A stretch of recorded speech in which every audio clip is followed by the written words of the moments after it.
JPMorgan CEO Jamie Dimon has stated that Bitcoin is worthless, and this is nothing new. Over the last few years, JPMorgan and Jamie Dimon have been very critical back and forth with Bitcoin. In 2017, Jamie Dimon stated that anyone trading Bitcoin would be fired, and now in 2021, JPMorgan stated that investors can put 1% of their portfolio in Bitcoin despite calling it a poor.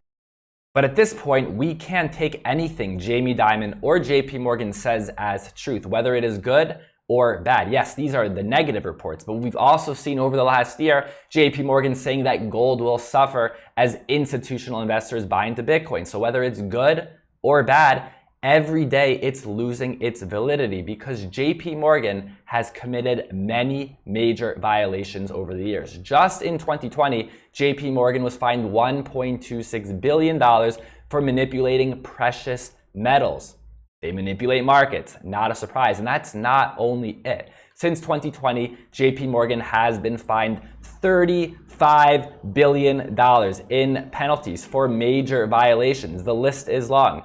Toxic security abuses, mortgage abuses, investor protection violation, banking violation, banking violation, banking violation, toxic security abuses. The list goes on, right? So they keep coming out with these statements, JPMorgan, Jamie Dimon, but can we really trust them? Of course, the answer is no. Now, when it comes to the crypto space, it's not as regulated as traditional finance. In traditional finance, you have to be very careful with what you say, or you might be accused of market manipulation. Guys like Elon Musk, for example, I am not so sure he would put out the tweets that he puts out now if the crypto market was currently as regulated as traditional finance.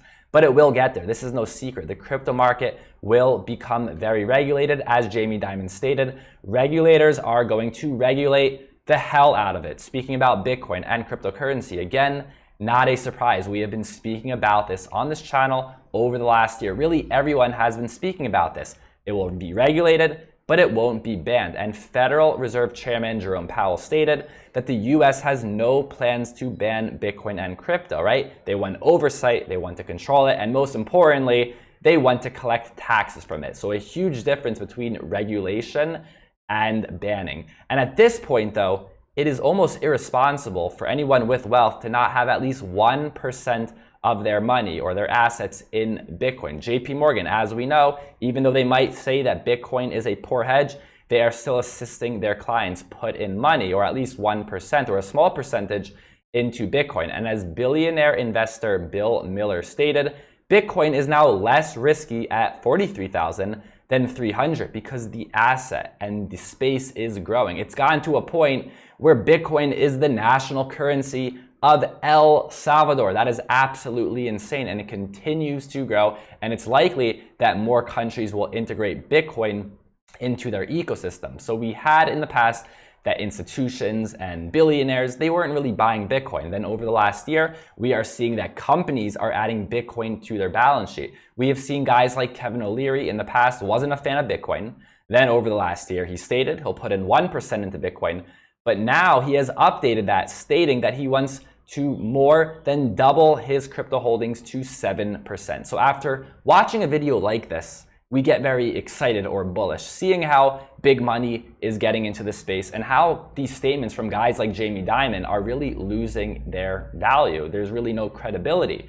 But at the same time, remain calm because yes, I do believe that Bitcoin will reach extremely high numbers over the long term. But in the short term, who knows what's going to happen? This is an emerging asset class. And when you're dealing with an emerging asset class, if it gains value over time, it doesn't go straight up. It goes up with a lot of volatility along the way, right? So with Bitcoin, I am very bullish on Bitcoin. I think it will reach extremely high numbers, extremely high valuations over the next 10 to 20 years.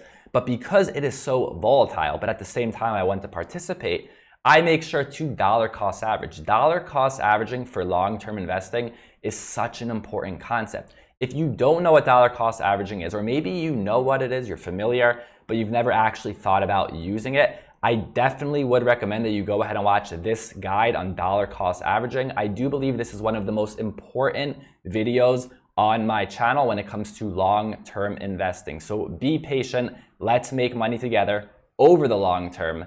Like the video, subscribe to the channel. Thank you for listening, and I'll see you next time.